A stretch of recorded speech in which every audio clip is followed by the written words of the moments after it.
Properties of reinforcers. We are discussing कि reinforcers की क्या क्या खसूसियात होती हैं। जिस तरह क्लासिकल में हम कंडीशन स्टिमुलस को अकेले प्रेजेंट करते रहें और अनकंडीशन स्टिमुलस उसके साथ बहुत देर तक ना आए तो एक्सटिंग्विश हो जाती है रिस्पॉन्स, यानी वो रिस्पॉन्स देना आपका सब्जेक्ट बंद कर देता है। इसी तरह ऑपरेंट एक्सटिंक्शन भी होती है। अगर रीइंफोर्समेंट को रोक लें तो ऑपरेंट एक्सटिंक्शन हो जाती है, खाना मिलना बंद हो जाए तो पिजन चोंच मारना कुछ अरसे के बाद बंद कर देता है। शुरू में वो मारता रहता है क्योंकि वो सीख चुका है कि आएगी, तो इसी इंतज़ार में आहिस्ता आहिस्ता फिर उसकी रिस्पॉन्स नीचे जाती है और ख़त्म हो जाती है, जिसे एक्सटिंक्शन कहते हैं। अगर कोई बिहेवियर प्रोड्यूस नहीं कर रहा predictable consequences, it returns to the level it was at before operant conditioning, यानी जो पहले लेवल था, यानी वो कोई कुछ नहीं करता था, तो ये एक्सटिंग्विश हो गई। Example, putting coins in a machine to get a soda. हमने पहले भी इस तरह की मिसालें देखी हैं। आप कॉइन्स डालते हैं एक सोडा मशीन में, उसमें से कैन निकलता है कोका कोला या स्प्राइट का, और वो मशीन जो है आप लिए रीइंफोर्सिंग हो जाती है कि अच्छा मैं जब डालता हूँ पैसे तो निकलता है, ऐसे तो नहीं निकलता।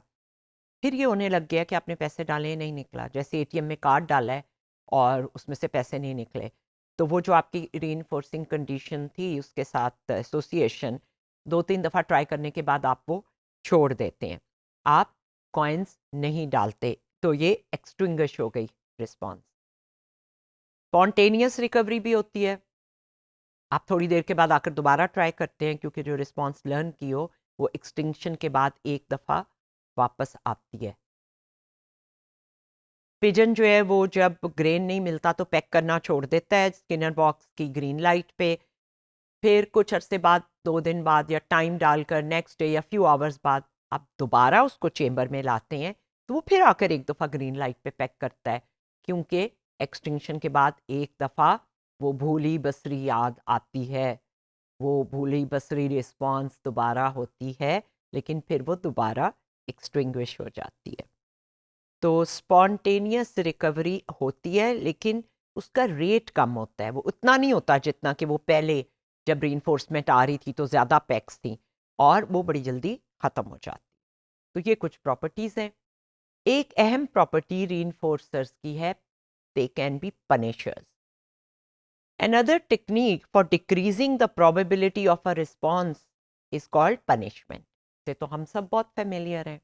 कुछ करने के नतीजे में शौक लग जाए, पेट में दर्द हो जाए, थप्पड़ पड़ जाए, डांट पड़ जाए, या कुछ और ऐसा वाक़या हो जाए कि हमें उससे तकलीफ पहुंचे, तो वो पनिशमेंट बन जाती है।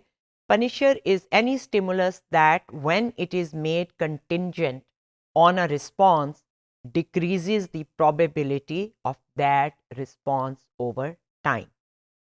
So punishment is the delivery of a punisher following a response. जब किसी बिहेवियर के बाद डिलीवरी एवर्सिव स्टिमुलस की होती है, आपने कोई रिस्पॉन्स दी, आपको मिला क्या? एवर्सिव स्टिमुलस, यानी कोई बुरी चीज़। The event is called positive punishment. Positive क्यों? क्योंकि कुछ ऐड किया जा रहा है। मसलन गरम चीज़ को हाथ लगा लिया, दर्द हुआ, नेक्स्ट टाइम आप गरम चीज़ को हाथ नहीं लगाएंगे। जब किसी बिहेवियर के बाद आप कोई एपेटाइटिव स्टिमुलस रिमूव करते हैं, ऐड नहीं कर रहे एवर्सिव, आप एपिटेटिव जो है उसको रिमूव कर रहे हैं, तो इसको हम नेगेटिव पनिशमेंट कहते हैं। नेगेटिव क्यों? क्योंकि आप कोई चीज़ सब्सट्रैक्ट कर रहे हैं। नेगेटिव जो साइन होता है ना मैथ्स का, एडिंग एंड रिमूविंग, तो ये सब्सट्रैक्शन की वजह से इसको हम नेगेटिव रीइंफोर्समेंट कहते हैं। 2 बच्चे टीवी रिमोट पे लड़ रहे हैं तो माँ बाप टीवी ही बंद कर देते हैं, तो जो चीज़ उन्हें मज़ा आ रहा था, एपेटाइटिव स्टिमुलस था, वो आपने उनसे ले लिया है, तो ये है तो पनिशमेंट, लेकिन पॉजिटिव पनिशमेंट नहीं है, क्योंकि आपने ऐड नहीं किया, आपने कुछ रिमूव किया, और जो रिमूव किया है वो उनके लिए मज़े की चीज़ थी। और जब आप कोई ऐसी चीज़ ऐड करते हैं जो मज़े की नहीं है, तो वो पॉजिटिव पनिशमेंट होती है। अच्छा, अब इसको याद रखने के लिए हम आमतौर पे स्टूडेंट्स के साथ मैं ये वाला चार्ट यूज़ करती हूँ और ये मैं इसी तरह बनाती हूँ हमेशा, और एग्जाम्स में भी स्टूडेंट्स इसी तरह बनाना सीख जाते हैं। टाइप क्या है? Reinforcement. Positive reinforcement, you add something, you add candy, pizza, cold drink, praise, smile. You add something that they want, a desirable stimulus. Negative reinforcement है लेकिन नेगेटिव है, तो इसमें हम क्या कर रहे हैं? हम रिमूव कर रहे हैं कोई चीज़, और वो रिमूव जो हो रही है एक्चुअली वो बुरी थी, उसको वो हटाना चाहते थे। जैसे सर दर्द है, डिस्प्रिन लेते हैं, सर दर्द चला जाता है। डिस्प्रिन की वैसे तो कोई रीइंफोर्सिंग वैल्यू नहीं है, लेकिन दर्द को हटाने की वजह से वो आपके लिए एक नेगेटिव रीइंफोर्सर बन जाता है। इसी तरह लाउड नॉइस है, शोर है, जो चीज़ शोर को हटा देगी वो रीइंफोर्सर है, लेकिन नेगेटिव रीइंफोर्सर है।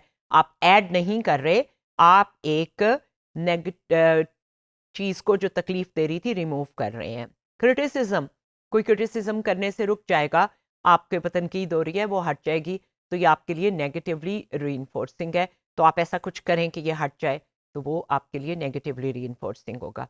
पनिशमेंट पॉजिटिव, जब आप ऐड करते हैं, जैसे फिजिकल पनिशमेंट है या स्कोल्डिंग है। और नेगेटिव पनिशमेंट, जब कोई डिज़ायरेबल चीज़ आप रिमूव करते हैं, pocket money, TV time, video play activity. Concept of time out क्या है? टाइम आउट ये होता है कि आप कोई ऐसी अपॉर्चुनिटी विदहोल्ड करते हैं जिसके ज़रिए कोई रीइंफोर्समेंट पा सकता था। तो जैसे रिवॉर्डिंग स्टिमुलाई है, कोई भी माँ बाप की अटेंशन है, या तो आपका कोई मिसबिहेवियर जो है उसकी वजह से आपकी कोई रीइंफोर्समेंट रोक ली जाती है। इसके बारे में इम्पॉर्टेंट चीज़ ये है कि पहले तो ये पता चले कि जो हम टाइम आउट दे रहे हैं वो इंजॉयबल तो नहीं है। हमें याद है किसी क्लास से अगर टीचर ने कह दिया, वो क्लास हमें बहुत बुरी लगती थी, क्लास 9th 10th की बात है, तो वो कहती कि बाहर भेज दूंगी। तो हम तो अंदर से इतने खुश हो रहे होते थे कि यही तो हम चाहते हैं कि हमें इस क्लास में ना बैठना पड़े। तो it's not a punishment, because what you are giving them time out is something they already want to abandon और लीव। तो अगर वो कुछ नहीं करना चाहते और आप कहते हैं कि अच्छा तुम ये नहीं कर, तुम कुछ नहीं ऐसा कर रहे हो, यहाँ पे बैठ नहीं सकते हो, तुम बड़ों के बीच में बैठे हुए शोर कर रहे हो, बाहर जाओ, तो आइंदा शोर ही करेगा क्योंकि वो वहाँ बैठना ही नहीं चाहता। तो इसका तरीका ये होता है कि आप उन्हें टाइम आउट देते हैं उनकी किसी अच्छी चीज़ से, और फिर उनको थोड़ी देर बाद वही रिक्वेस्ट दोबारा करते हैं कि अच्छा अब आपने खामोशी से बैठना है। ये जो छोटे बच्चे हैं 3 से 7 साल तक के, इनके लिए ये ज़्यादा इफ़ेक्टिव और यूज़फुल है।